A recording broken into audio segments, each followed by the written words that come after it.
Good evening. This is on Math 112. This lesson is going to be for Monday, September 11th.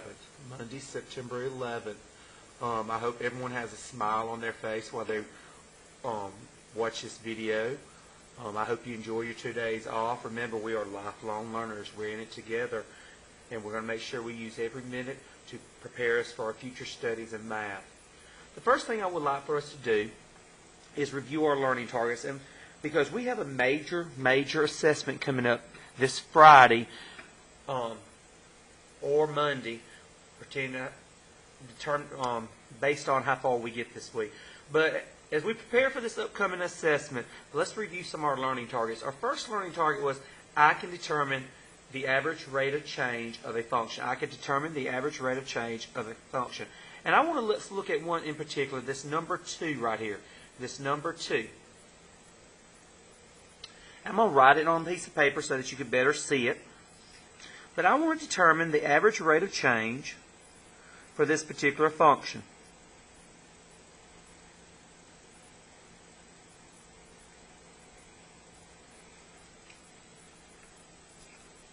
This is my function. It is a quartic function. Belongs to the polynomial family. And we want to know the AROC, the average rate of change from point x equals -4 to x equals -2. So the first thing we're going to do is set up our formula.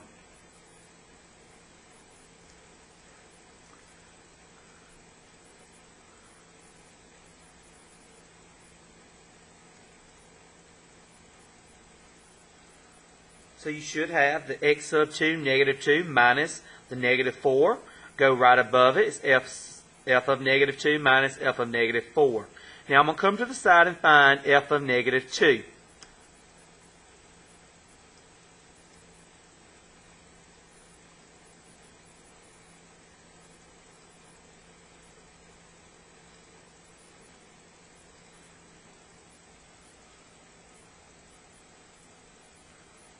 Okay, remember when you plug this in the calculator, guys, whenever you have a negative base, you must put it in parentheses in your calculator. You will not come out with the correct answer. That gives you 16.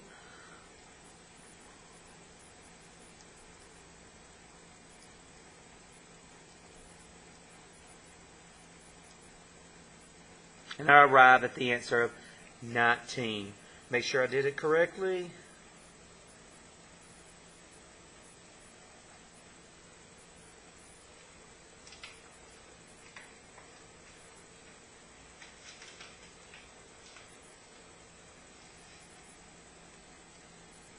Okay, now we're going to find f of -4.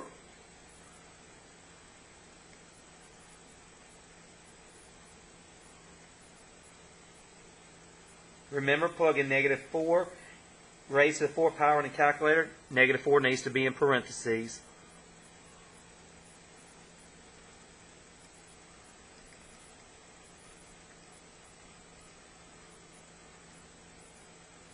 Okay, now I'm going to substitute my values back into my problem.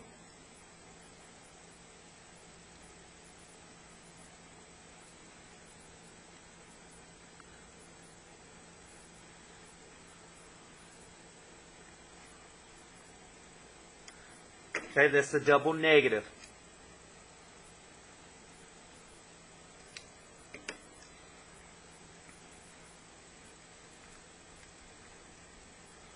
Get -264 divided by 2, and I arrive at the answer -132.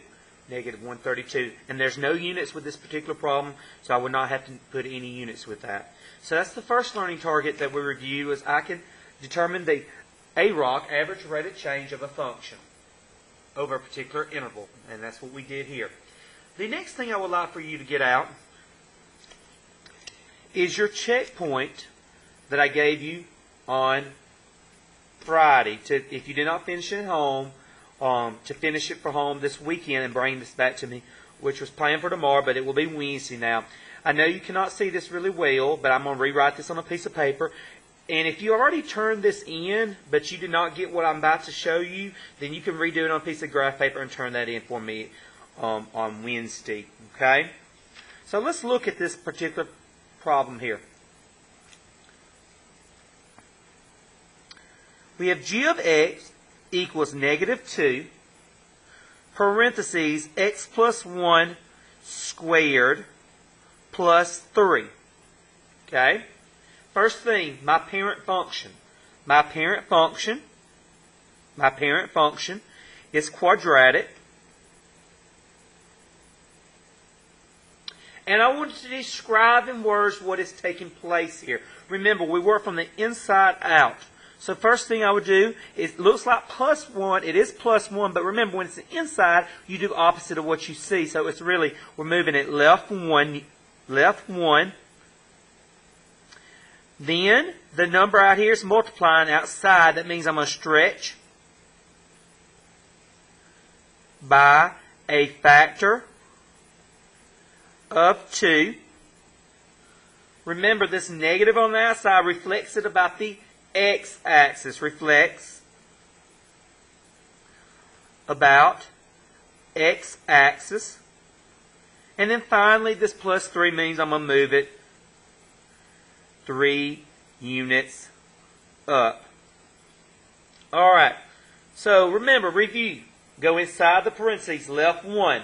Stretch by a factor of 2. Now, if it had been on the inside, next to the x, it would have done opposite. It would have shrinked it by a factor of 1/2, but it's on the outside.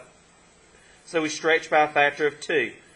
Reflect about the x-axis, move 3 units up. Now, since there is a number sitting out here, this is a good problem to make a table. So let's make a table here. I'm going to go ahead and draw my parent function here.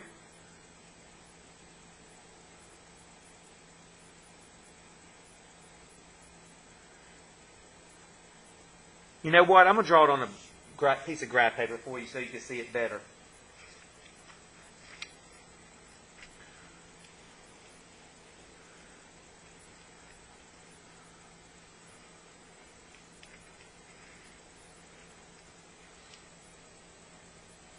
Alright, so I've graphed the parent function.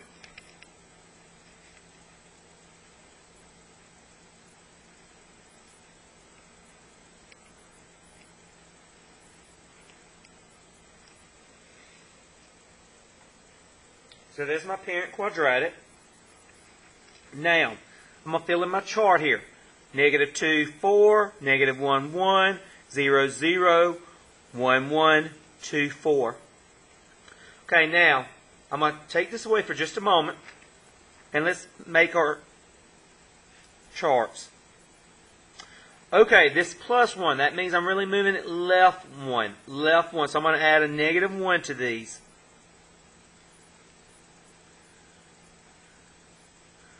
Okay, there's a negative 2. Now I'm going to multiply. Since this is on the outside, it affects my y-coordinates. You're stretching by a factor of 2 vertically. But since there's a negative with it, I'm going to go on and multiply by negative 2, which also takes care of my reflection. So I'm going to multiply all these by negative 2.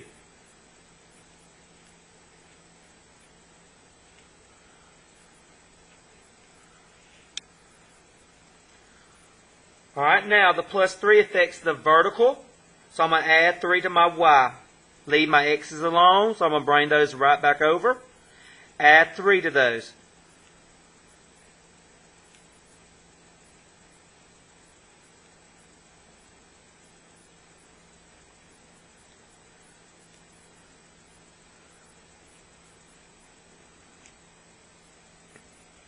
There's going to be a positive 1 there. Sorry about that.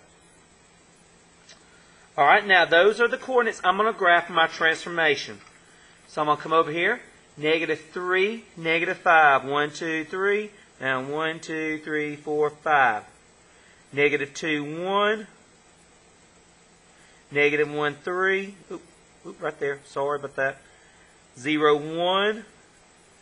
And 1, negative 5. Let me fix that in just a minute.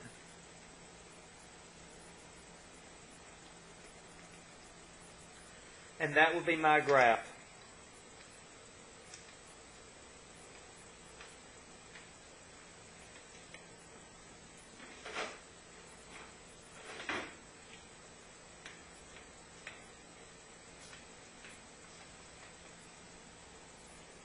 There you go. It's fixed.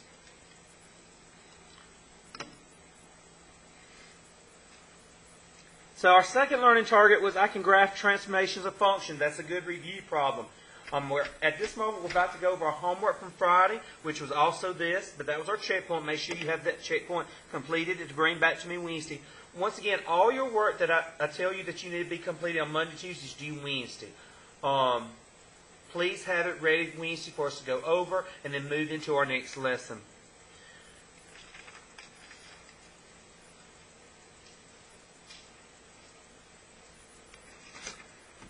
All right, this was our homework on page 53 of our homework.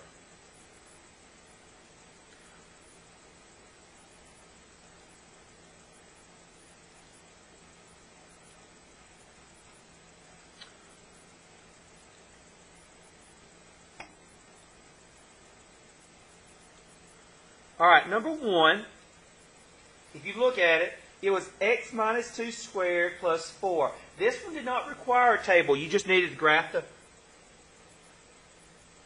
Hold up, did I mess up on number 1? I think I messed up on number 1 already. First one.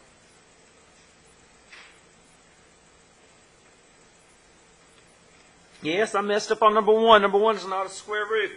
That is a quadratic. So let me do the quadratic one for you. We're looking at number 1 right here. Sorry about that. So, number 1.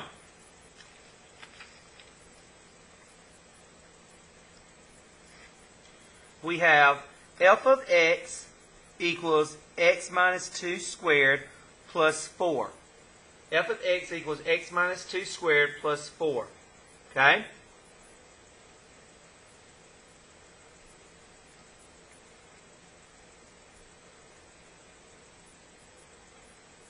First thing I'm going to do is graph my quadratic function.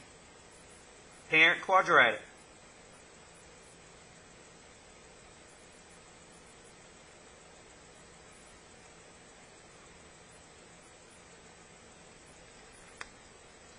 Now, since this does not have a number sitting out here or next to x, it does not need a table. You could do a table and get the right answer, but that's not necessary. What you need to do, work from inside out. This minus 2 really tells you move it right to. It's opposite of what you think. Right 2, 1, 2, up 1, 2, 3, 4. Right there. 1, 2, up 1, 2, 3, 4. 1, 2, up 1, 2, 3, 4.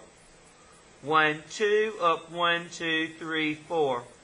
1, 2, up 1, 2, 3, 4. And that would be your new transformation. Right there. Okay? That was number 1. Looking at number 2. Looking at number 2. Number 2.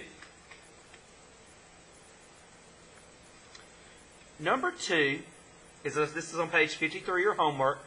Is a cubic function. Okay? So I graph the cubic parent function first. Okay, you have a minus 3. This negative and this negative 1. I would draw a negative 1 in there. That would require me to make a table, and that's what I did. And my table of values are over here. You can check your work there.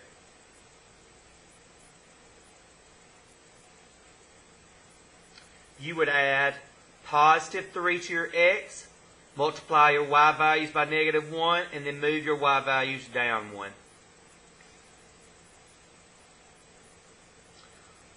Alright, number 3. The parent function is the square root. There's not a number sitting here or next to the x, so there's no need to make a table. You would simply graph your parent function right here. And since this is plus 1, you move each of them left 1 and up 4. And you can check your work with that.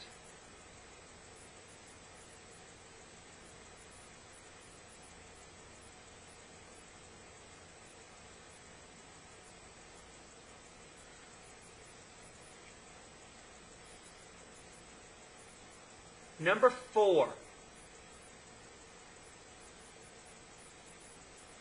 Your parent function's absolute value. You would graph it first. There's no number sitting here next to x, so there's no need to make a table. So you would move it right 3 down to each of those points. Take a moment to check your work there. That is number 4.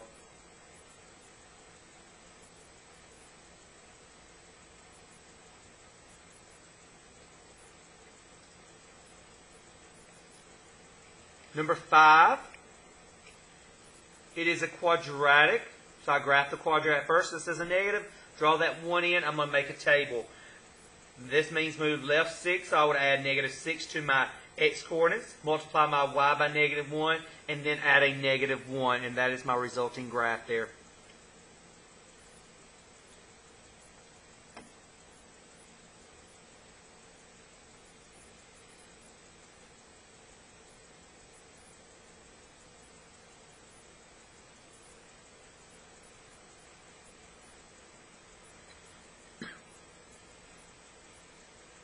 Number 6, my parent function is square root. I graph the square root first. Since there's a negative there, I'm going to draw that 1 in. That requires me to make a table now. I'm going to make a table. I have my first parent values. Then this is minus 3. I'll move it right 3, add 3 to my x. Then multiply my y values by negative 1. Add negative 6 to my y values after I multiply it by negative 1. And you will get this result in here. And it should flip because you are reflected about the x-axis and move downward. So that answer does make sense.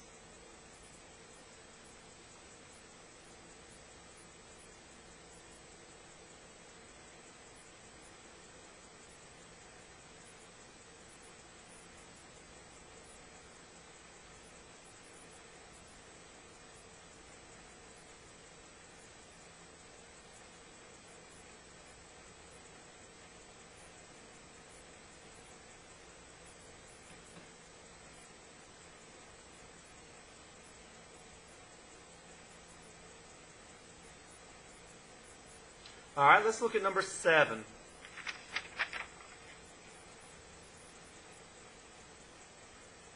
Number 7. Oh, number 9, excuse me. You had to do 1 through 6 and 9 through 12. I will take this assignment up on Wednesday as well. Number 9. You have a quadratic. You have a quadratic. You have a number sitting here, so you know you're going to need to make a table. So the first thing I did was graph my parent function. Since this was a minus 1, I added 1 to my x coordinates. There's a 2. You're stretching by a factor of 2 vertically. So you need to multiply your y values by 2. I did all those right here. Then finally you need to add 3 to your y values. And this is the resulting table here.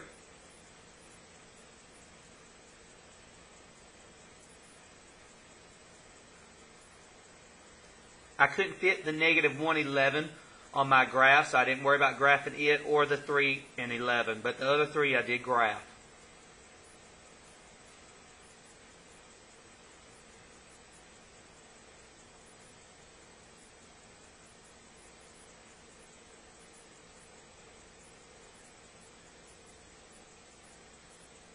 So your final points that you should graph on this was negative 111. Like I said, you didn't have to graph that one because it couldn't fit on the graph.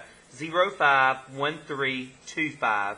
And then 3, 11 you have to graph. At least have 0, 5, 1, 3, and 2, 5 on there.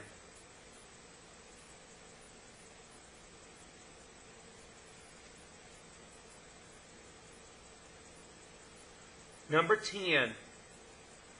Your function is 3 times the square root of x plus 1 minus 2. There is a number sitting there, so you need to make a table. First thing I'm going to do is graph my parent function, the square root.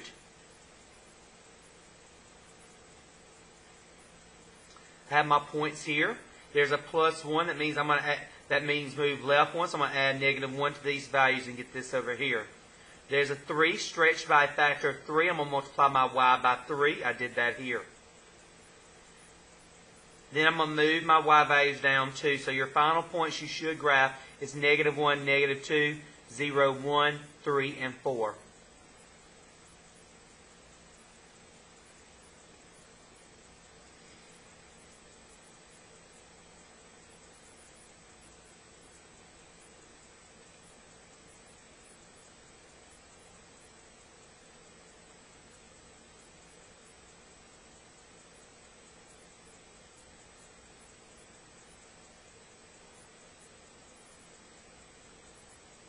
Number 11, you have an absolute value graph. You're going to graph the parent function first. Since there's a -2 here, you will need to make a table.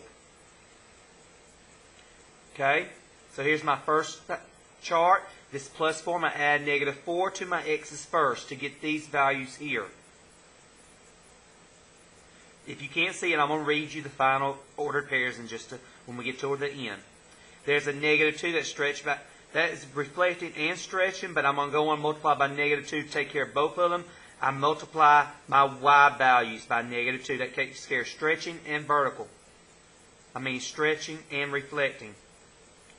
Then I'm going to add a +1 to my y, because this outside means moves up. Moves up, you affect the y. So your final ordered pairs should be -6, -3, -5, -1, -4, 1, -3, -1, and -2, -3.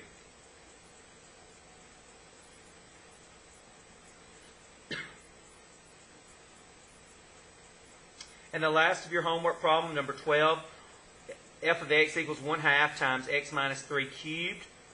You would graph the cubic function first. This -3 tells you move it right 3. You would add 3 to your x coordinates. And then this is on the outside. You're shrinking by a factor of 1/2 vertically. That means you'll multiply your y coordinates by 1/2. So your final values would be 1, -4, 2, -1/2, 3, 0, 4, 1/2, 5, 4. Take a moment to look at that.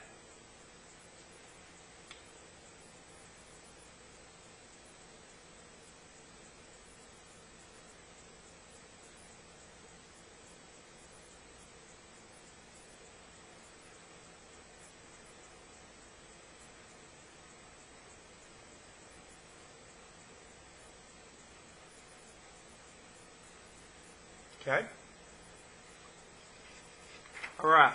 Now we're going to move on to our learning target for the day. Copy this in your notebook, the learning target.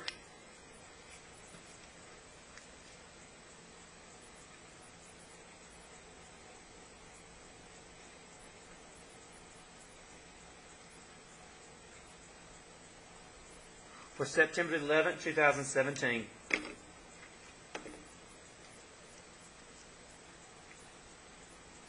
I can graph piecewise functions. I'm going to write all these examples on the graph paper so you can see them. But these examples are coming off page 55 in your notebook. These are examples from page 55 in your notebook.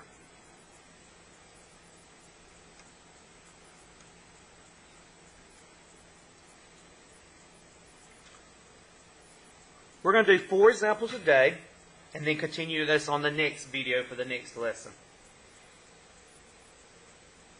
So number 1, we have f of x equals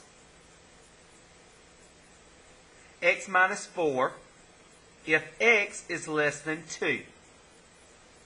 And then 1 if x is greater than or equal to 2.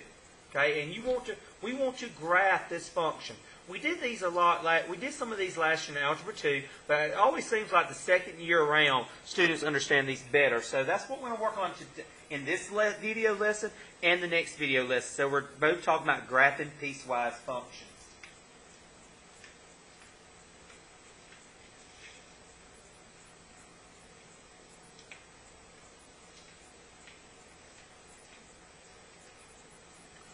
Okay? Like I said, this is coming off page 55 in your notebook. Page 55 in your notebook.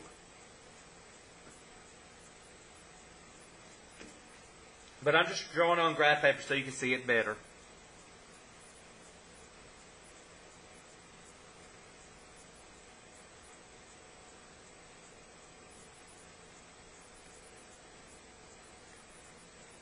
Okay?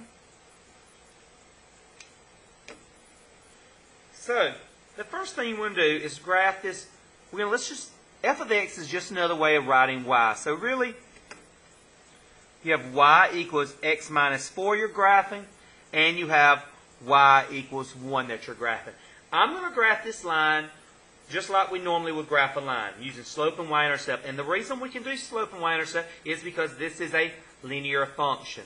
So I'm going to go to -4. I'm going to go, the slope is positive, up 1 over 1, up 1 over 1, up 1 over 1, up 1 over 1, up 1 over 1. Get you plenty of points on these lines, a real good healthy line, because what you're going to have to do is erase part of it. That's why it's called a piecewise function, because the function has different pieces. And what you're going to have to do is end up erasing part of this before you come to your final answer. So I'm graphing this line right here, just normal. Okay? My other line is y equals 1. You know when you have y equals some number, it's just a horizontal line. So I go to y, well, y equals 1.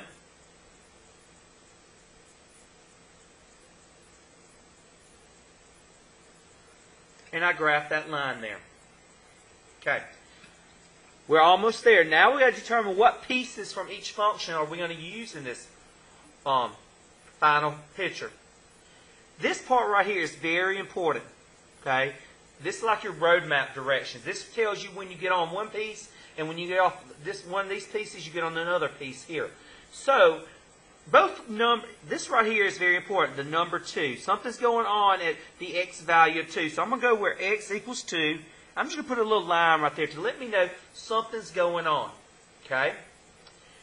This first function, it says for x minus 4 if x is less than 2. That tells you that you're going to stay on this function for all values of x is less than 2. So this is the x minus 4. Here's x equals 2.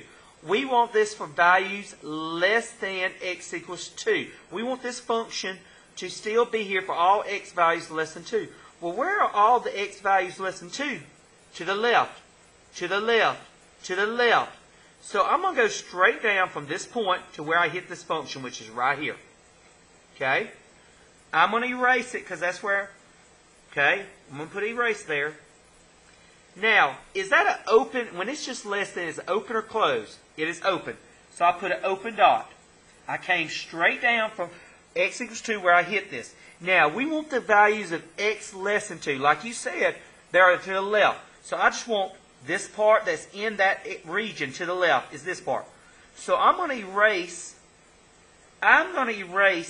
this other part. Okay?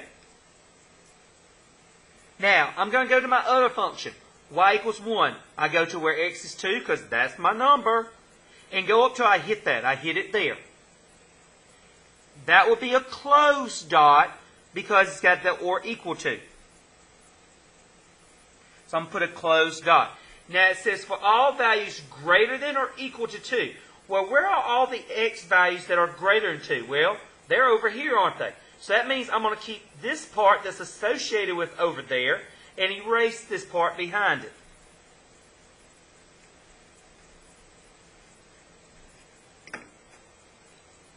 So my final graph would look like that. That is my piecewise.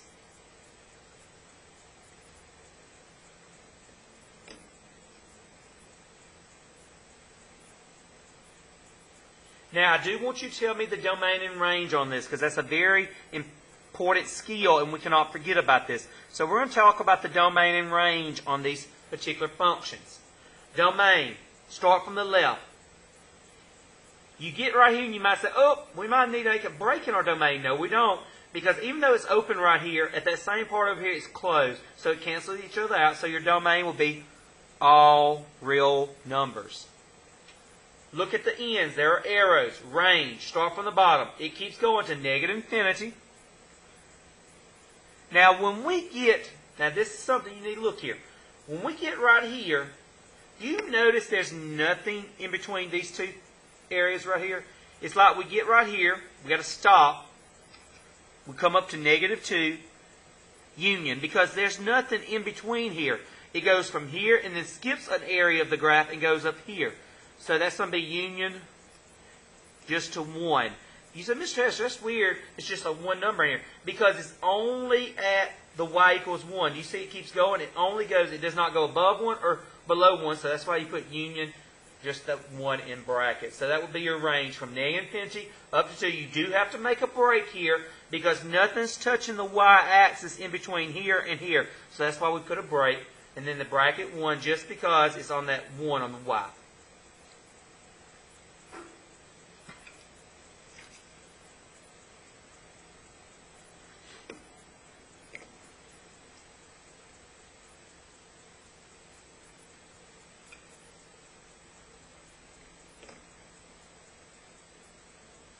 Okay, let's look at another one. We're going to look at number 2.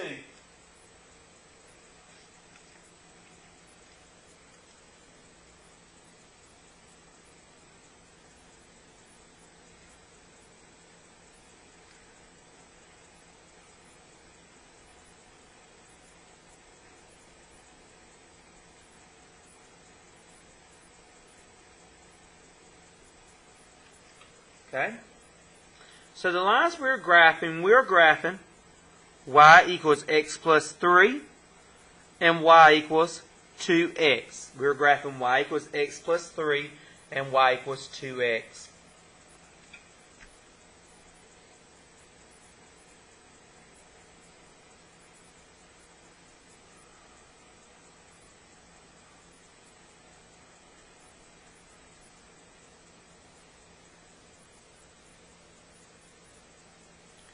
Okay.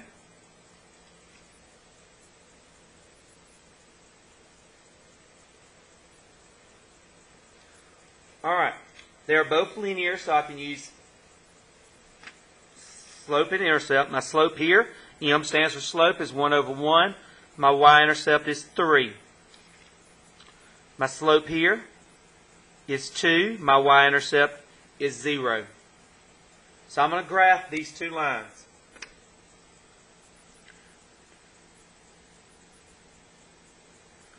Up 1 over 1. Up 1 over 1. Up 1 over 1. Make sure you get a healthy line because you don't know where you might have to erase.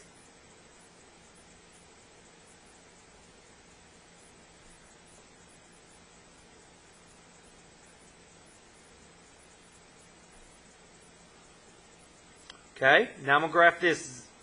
0. Up 2 over 1. Up 2 over 1.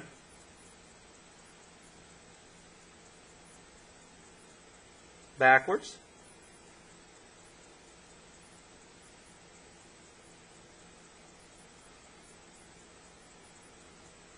All right, now let's look at the important number. Here's our important number right here. Negative 1. I'm going to go to negative 1 and put it like a little line right there. Just remember, that's where you're shifting from one piece to another. Now, on this first piece, it says x plus 3 if x is less than negative 1. Well, this is this line right here, the first one we graph. I go to that, I go up to where I hit it, which is right there. That's where I would put my open or closed. In this case, it will be closed because it's less than or equal to. So I'm going to put a closed dot right there. Let me make sure you see that. That's a closed dot. Okay, now, it says for all x values less than or equal to negative 1. If negative 1's here, we want everything that's less than, which would be this way, which would only encompass this bottom portion of this line. So I'm going to erase this top part.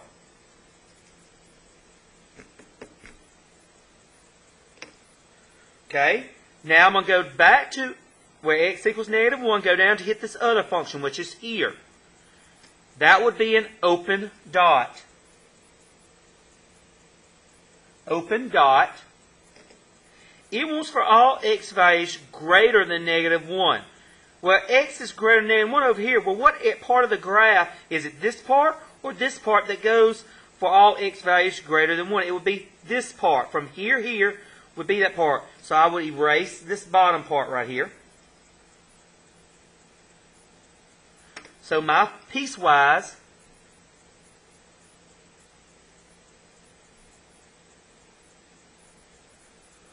would look like that. The reason I kept this piece here and erased this piece, it wanted for all x values less than or equal to negative 1. All the x are this way. That part spans from all the values x is less than negative 1. I had this part and this part. I kept this part because it wanted for x values greater than negative 1. Well, this part spans where x is greater than negative 1. And that's why I kept that part. We did those last year, the 2-piece. Well, now we're going to look at a 3-piece. A 3-piece. And I'll give you some time to look at that a little bit more.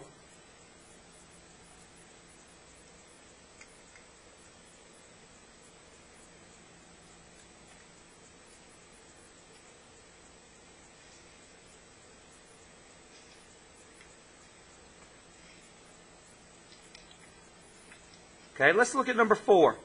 We're going to skip 3 for right now on page 55. We're going number 4. F of x equals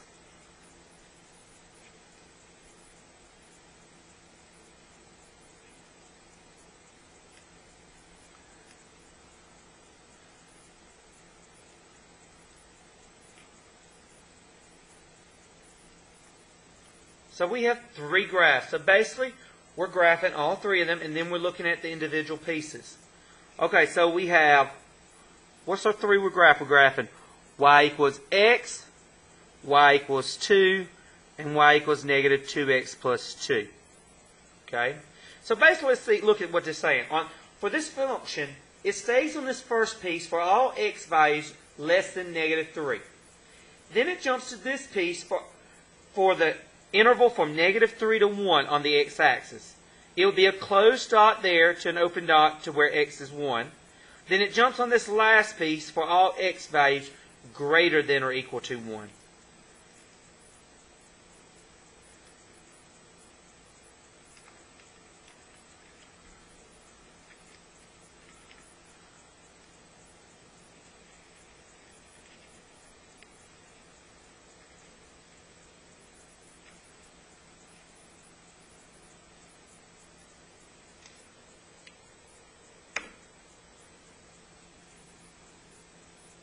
Alright, so y equals x. You should know that. That's the identity function.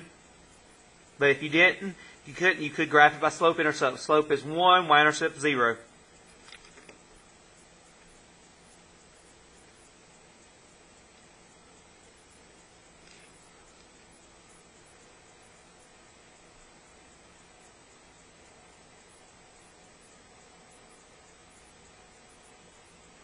That's the first function.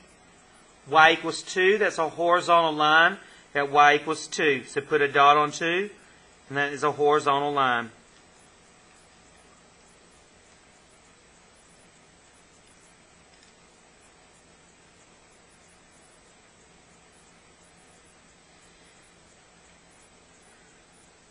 Last one, y equals negative 2x plus 2.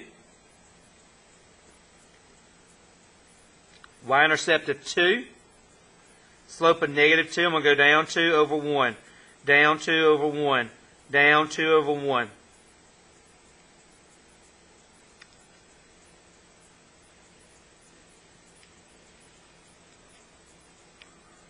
Okay. So the first important number we have is x is less than or equal, just less than negative 3. So go to negative 3, negative 1, negative 2, negative 3. I go up till I hit this right here. That's where I would put either my open or closed dot. In this case, it will be open. I will put an open dot. It says for all x values less than negative 3. Well, all my x values are less than negative 3 this way. So I need to erase all of that.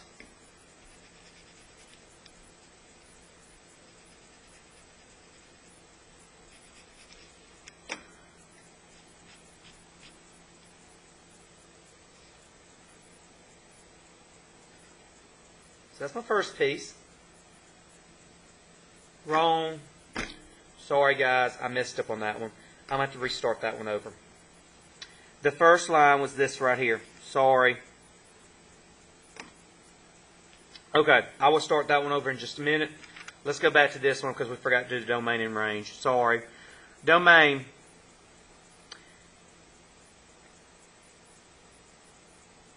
Domain. Start from the left. I know we get right here, but this cancels out. So your domain will be all real numbers. range. Start from the bottom. This keeps going, so that means negative infinity.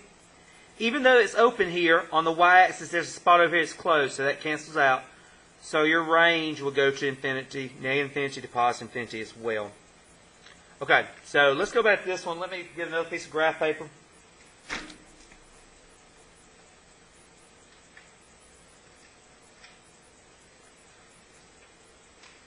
Okay. So what I'm going to do is I'm going to keep this right here, but I'm just going to regraph it on this other piece of graph paper. Sorry about that. Yes, I know you're shaking your head right now. Mr. Escher making me watch this video. He's already made a mistake. I'm sorry. We're lifelong learners. All right. So I'm going to quickly regraph these.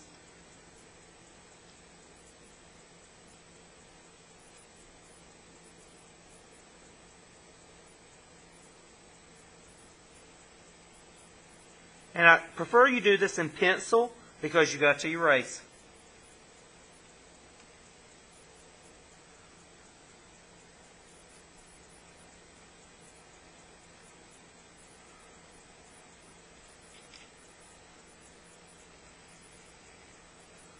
Alright, so the first one is y equals x. So we're on the identity function first. Sorry about that. Now I'm going to where? Negative 3. Negative 3. And I go down until I hit this function. I hit the function right here. It is less than. That would be an open dot. And it was for all x less than negative 3. For all x less than negative 3, well, that would be this way. Well, what part of the function pertains to the x's that are less than negative 3? It's this portion right here. Because my x value is less than negative 3 is this way. And that will be going, this part of the graph is for all x values less than negative 3. So I'm going to erase this top part of this graph.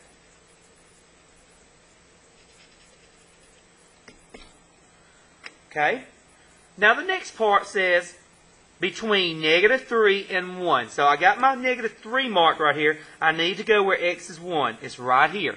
So this next piece, the second piece, would just cover the intervals from x is negative 3 and x equals 1. So I go up to where I hit it here. That is an or equal to, so that's be a closed dot here. Go up to here. This will be an open dot because of that right there. And we just want the area between this. So that means I erase this part over here. And I erase that part over there. Now, this last one deals with the 1. Go to 1. This last part, well, it's sitting at 1, isn't it? It is at 1. So that would be a closed dot because it's got greater than or equal to. It wants for all x values greater than or equal to 1. X values greater than or equal to 1 is this way. This way, where the part of the function that's associated with this way is this one right here. So I'm going to erase this up here. So my final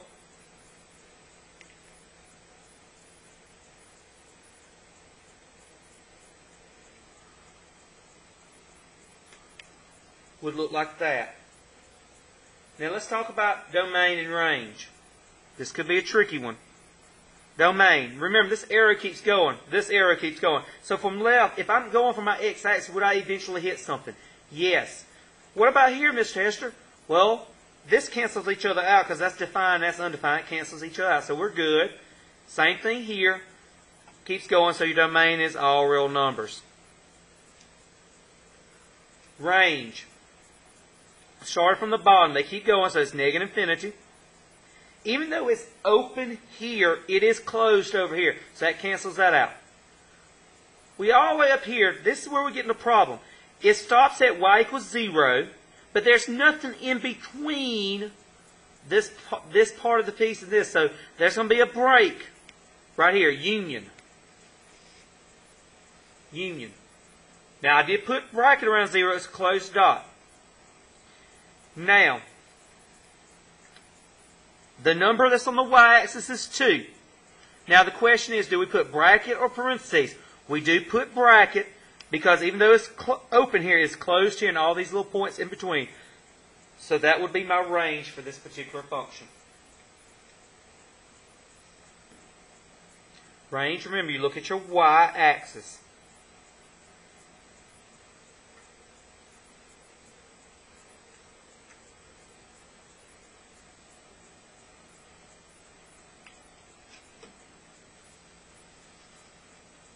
All right, we're going to do one more example, and that's going to end this first lesson.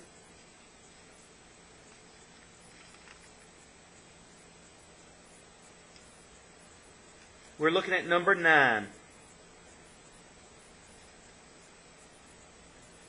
F of x equals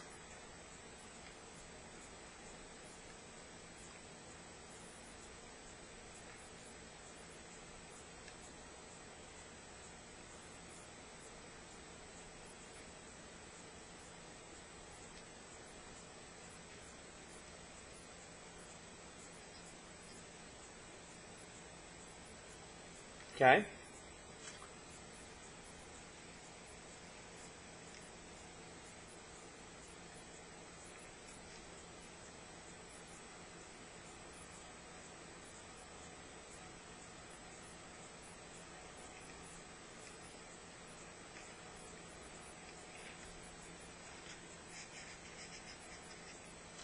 All right. So the first equation about y equals 8. Graph that. That goes to the 8. Put a dot on the y-axis, 8. 1, 2, 3, 4, 5, 6, 7, 8. Draw a line. That's easy. Then we got y equals 2x. Y equals 2x. That's going to be a y-intercept of 0. Up 1, 2 over 1. 1, 2 over 1.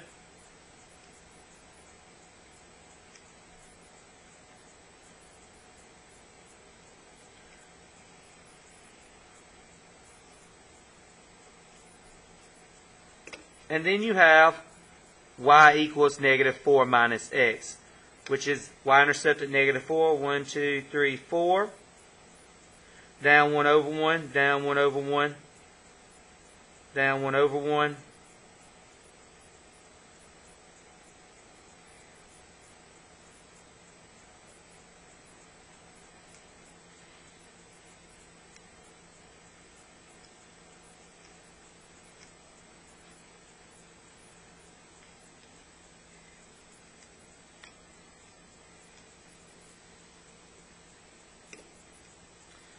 All right, so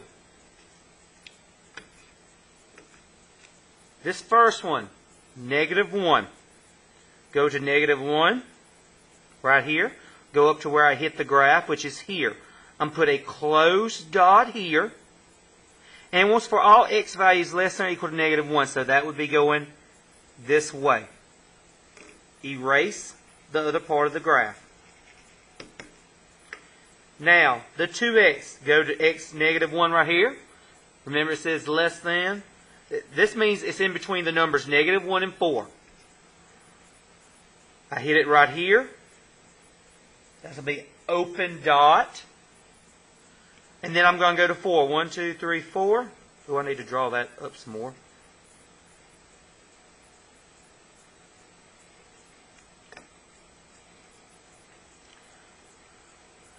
Open dot, and it wants the areas in between it, so that would be this. Erase this. Now, the last part, negative 4 minus x. Negative 4 minus x. I go to 4. I notice I didn't draw my graph big enough. See here? Chester made a boo-boo there. So it should be going out like this down here. But that would be piecewise, and I would erase this rest of it.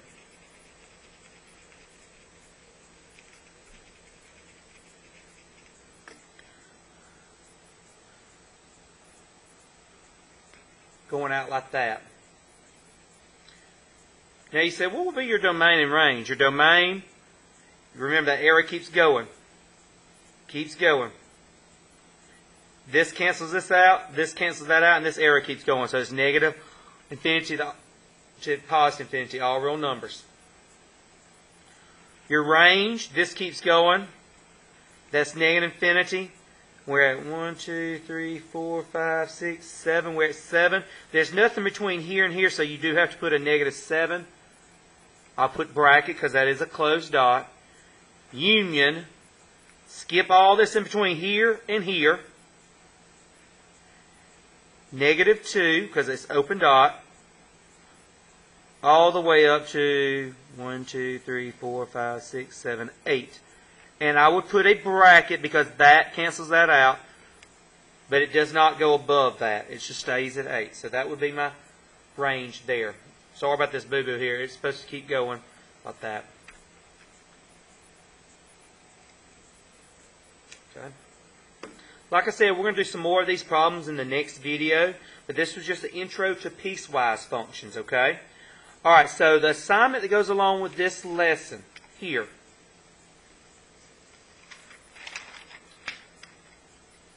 Complete these numbers.